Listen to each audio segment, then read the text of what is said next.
solid win, guys. What do you think? That win up at Buffalo, that was a great win. I feel they played one of their best games of the season so far, and they looked like a Super Bowl contending team.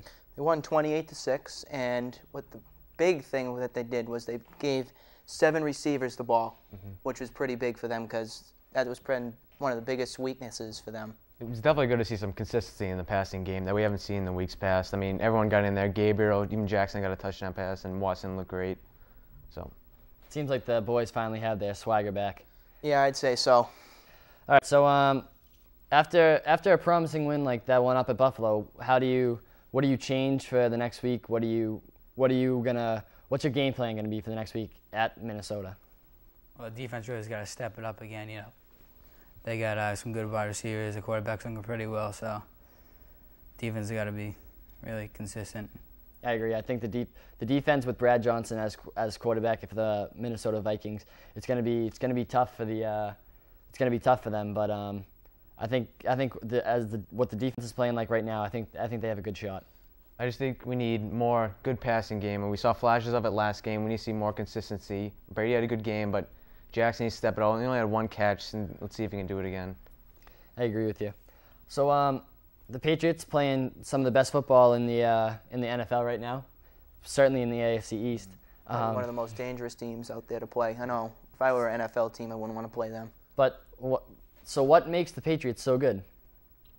I think it's just their preparation. I mean, Belichick is excellent at creating schemes that confuse the defense. He can switches between the 3-4 and the 4-3. He always keeps them on their feet. A lot of it has to do with the preparation is why they win each week.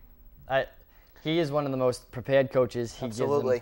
He gives them game plans each week, and it's always the same. It's not always the same. He's always got a lot of tricks up his sleeve. Yep. Yeah, the other team has no idea what's coming.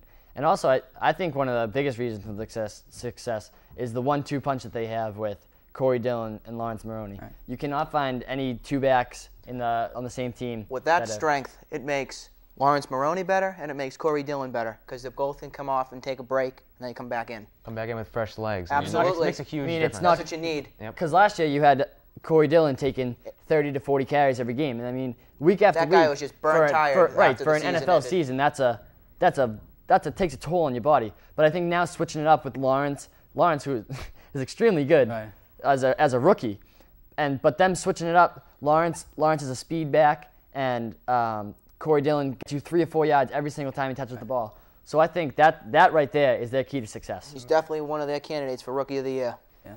I mean, at his age, Dillon, I mean, he can only take 20 carries a game. He can't go 40 anymore, so he needs a Maroney there to back him up so he doesn't get tired at the end of the season. His runs are more quality now than not just like a 1 yard. He's getting 3 and 4 every run. So. All right, so looking ahead a little bit, who should the Patriots fear most coming up? The Chicago Bears, Indianapolis Colts? That's a great question. Jaguars? Probably since the Bears are playing some good football right now, I'd say them. Don't look past the Colts, and don't look past anybody, really. You really can't do that anymore. 1 week at a time. I mean, even like the Jets play them hard. I know they're having a decent year, but every time they play the Patriots, seem to step it up. Right. I know. Well, I think as of right now, I think the rest of those, your Chicago, your Colts, they're all coming to Gillette. It's not like the Patriots are going in a hostile territory. Which helps. Which helps a lot because, as we can see from this season alone, the Pats are way better on the road. At home than they are on the road. Mm-hmm. So plus, it will benefit when they get their new turf as well, which will really help them. Yeah, and plus, it's gonna start to get cold out there in Foxborough, and the Bears will be used to it, but the Jaguars coming up, they're not going to be used to the cold, and that's definitely